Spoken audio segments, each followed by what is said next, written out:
আরো বড় লোক আর অনেক কি আছে মা বাপ মরে যাওয়ার আগে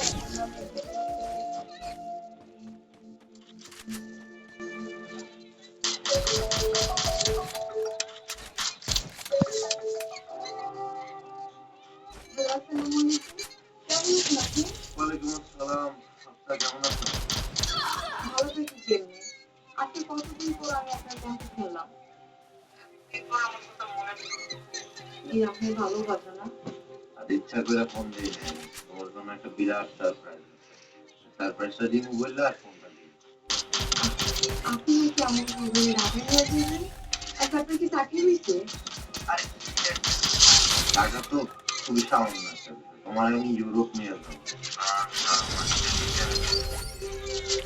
কি কইতেছেন আপনি জার্মানি ইউরোপ আপনি ঢাকায় গেছেন চাকরি লেগে এমন আমরা ইউরোপ জার্মানি কইতেছেন কেন আপনি বিদেশ থেকে যাওয়ার দরকার নেই আপনি গ্রামে আসবেন আরে পাগল, এত কথা বলো না, শোনো। আর ইউরোপ গিয়া তো কামানো জানো, মাসে কামানো 2 থেকে 3 লাখ টাকা। আপনি বিদেশ থেকে যাওয়ার দরকার নেই আপনি যদি ঢাকায় চাকরি না হয় আপনি গ্রামে আসবেন আরে বাড়ি আসো, কালকে আমার ফ্লাইট। আর দালাল দিয়ে কামের লিগে 10 লাখ টাকা দিছি। টোটাল 15 লাখ টাকা বাজেট, আরো 5 লাখ টাকা দিব এখানে গিয়ে চাকরি করি। আমার আর ভালো লাগতেছে না আপনি যে কি করতেছেন আল্লাহ জানে আর শোনো বোকাম, এখানে একটা শিক্ষাটার পর তোমার আমি ইউরোপ নিয়ে যাবো। আমি টপিকের সংসার করতাম। বাড়ি করে বাবা মা সব কিছু পালায়া আরে মাসে মাসে 50,000 টাকা পাঠিয়ে দিব, খায় শেষ করতাম। সবাই ভালোই থাকে। তুমি শুধু আমার জন্য দোয়া করো। শুনে আমি শুনছি ইউরোপ যাওয়া নাকি অনেক কঠিন মানুষের জীবনও নাকি যায় দেখেন আমি কি আপনার বাড়িতে ফিরে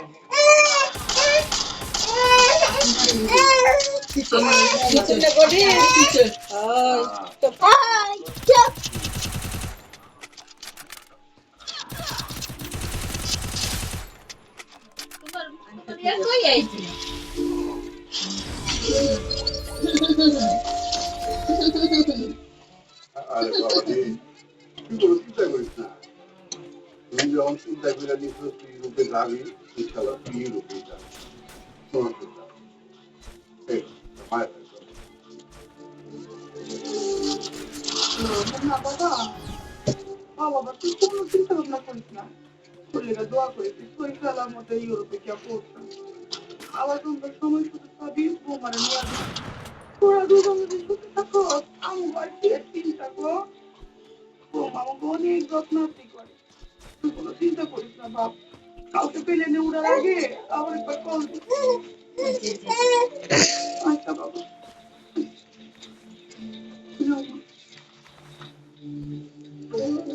কি হয়েছে মাহাবসা তোমার মন খারাপ এত বড় দেশে যাইবো তোমার তো খুশি হওয়ার কথা মা হ্যাঁ ঢাকায় কিছু চাকরি লেগে হ্যাঁ যদি চাকরি না পায় তাহলে কোন গ্রামে ফিরাই বিদেশ থেকে যাওয়ার দরকার নেই আমি শুনছি বিদেশ গেলে নাকি মানুষ লাশ হয়েও আর বৌমা, শুধু সাহসের অভাবে কোনো কিছু করতে পারি নাই।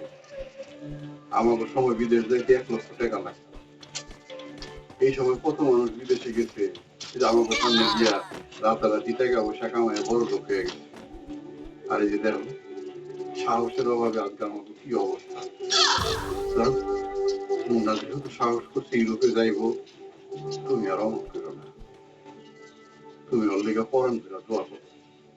আব্বা সেই সব থেকে সুখী যার সুস্থ একটা জীবন আছে হ্যাঁ যদি কিছু হয় বৌমা আমরা বাপ না হয়ে সাহস করতেছে তুমি আর অমত করো না মা, তুমি আমার খোলাঘরে যাইতে দাও তাহলে আমার কাছে মন দোয়া করো তোমার দোয়া আমরা শুনবো মেলা রাখি না তুমি ঘরে যাবে